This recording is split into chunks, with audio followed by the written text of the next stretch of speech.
बीते कुछ सालों में बड़ी तादाद में दूसरे धर्मों के लोगों ने किन्नर अखाड़ा ज्वाइन किया।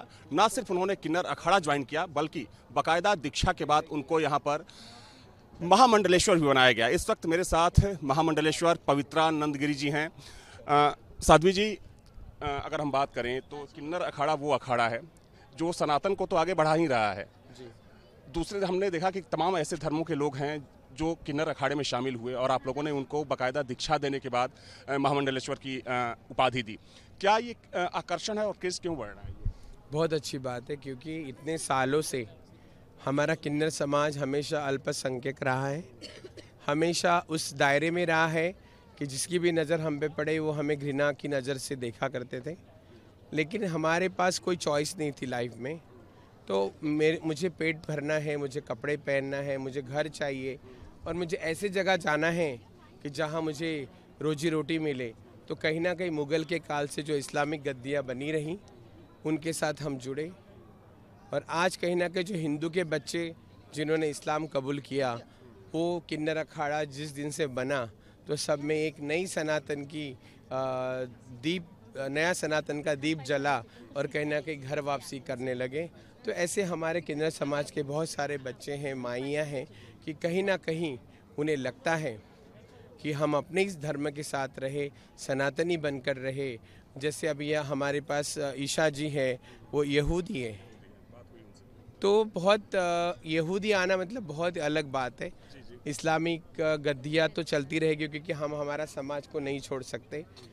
हमारा समाज समाज रहेगा और हम हमारे समाज के खिलाफ नहीं है। लेकिन हमारे देश में जो अधर्मीपना चल रहा है, या हमारे इस मेले में हमने एक बनाया है कि सबके आई कार्ड चेक हो जाए, आधार कार्ड चेक हो जाए। ये नागा सन्यासी हमारे बोलने लगे हैं कि एक कलावा बांध के आपको आना है कुंभ में।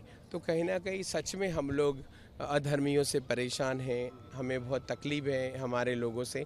और हम चाहते हम सनातनी बने रहें, हम सनातनी मरने तक रहे और मरने के बाद हजारों जन्म हमें जो भी मिला, हमें सनातन चाहिए और हम सनातनी बने रहेंगे। अगर आपके अखाड़े की बात करें तो यहाँ पर महामंडलेश्वर बनाने की प्रक्रिया क्या है? वो भी बाकी अखाड़ों की तरह है या यहाँ पर कुछ अलग? सेम परंपरा है जो 13 अखाड़ों की, वो हमारी अखाड़ों की है। और कोई किसी में सिर्फ इतना है कि हमारे किन्नर समाज में मुंडन नहीं किया जाता है और हमारे यहाँ मुंडन बहुत अलग मानते हैं। तो हम लोग उनकी लटें काट लेते हैं लेकिन मुंडन नहीं कर पाते। अरे रुक जा भाई। दूसरे धर्मों के जो लोग आते होंगे, जब आप लोग उनको दीक्षा देते होंगे तो क्या कुछ उन्हें अपने जीवन में बदलाव करना होता होगा और किन किन चीज़ों की मनाही होती है? नया जीवन शुरू करने के लिए हमेशा भूतकाल को छोड़ना पड़ता है। जब हम पिंडदान करते हैं तो हमारा नया जीवन उसी रास्ते चलता है जहाँ भक्ति का मार्ग हो। और जिस वक्त भक्ति का मार्ग नहीं मिले जिसे, वो इंसान नहीं होता है, वो नास्तिक होता है। और हमारे हिंदू में ऐसे कोई भक्त नहीं है, कोई ऐसा मनुष्य नहीं है जो सनातन को नहीं जानता, सनातन को नहीं मानता। हमारे जितने भी भगवान हैं हम सभी को मानते हैं। जो अधर्मी हमारे साथ कर रहे हैं ये बहुत गलत बात है और ये नहीं होना चाहिए।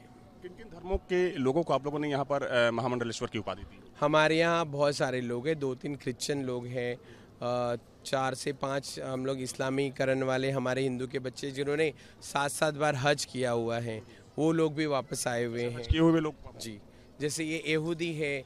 अब यहूदियों का तो सब अलग होता है ना। तो आज उनको भी कहीं ना कहीं लगा कि हमें किन्नर अखाड़ा ज्वाइन करना चाहिए और हम जो किन्नर समाज एक साथ चलेंगे तो सनातन का और बड़ा दिखावा होगा और बहुत बड़ा बनेगा। चलो, एक सवाल ये है कि ममता कुलकर्णी से जुड़ा हुआ, जब उन्होंने अमृत स्नान नहीं किया तो उसको लेकर सवाल खड़ा किया गया कि महामंडलेश्वर को ज़रूरी होता है अमृत स्नान करना। क्या ऐसा है? सुनो सुनो सुनो, पहली बार भी ऐसे ही हुआ। स्नान करने में हमारी गलती नहीं, हम तो रथों से उतर के वापस आए। मौनी अमावस्या का स्नान किसी को करने नहीं दिया क्योंकि इतना बड़ी चंगरा चिंगरी हुई, सब कुछ पैक हो गया, कौन जाएगा। यहाँ पे मरने वालों का आंकड़ा तुम मुझे बताओ, किसी नेता का बच्चा मरा, किसी नेता की माँ गई, किसी नेता की बहन गई, कुछ हुआ ये बताओ। तो हम तो छोटे लोग हैं, अगर हमारे साथ वो हादसा होता तो हम क्या करते। क्योंकि जैसे हमें रिपोर्ट मिली हम तो रथ से नीचे उतर के आए क्योंकि बैन कर दिया कि कोई स्नान होगा नहीं। तो कैसे स्नान करके जा सकते और कैसे सवाल उठा सकते हैं कि अमृत स्नान ममता जी ने क्यों किया। ममता जी के लिए कोई स्पेशल रास्ता था?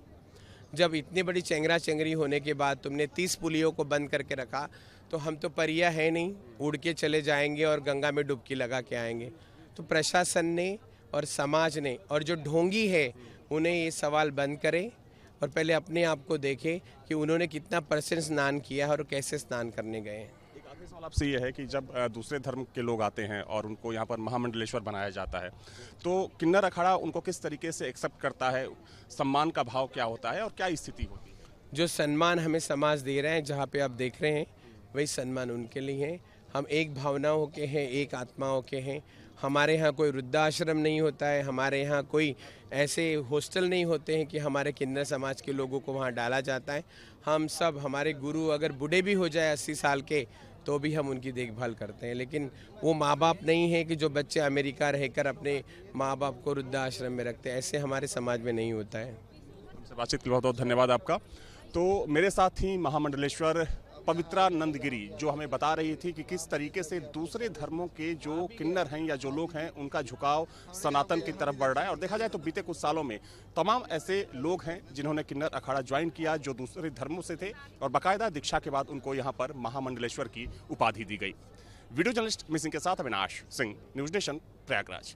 न्यूज नेशन अब व्हाट्सएप पर खबरों के ताजा अपडेट के लिए न्यूज नेशन के इस QR कोड को स्कैन करें।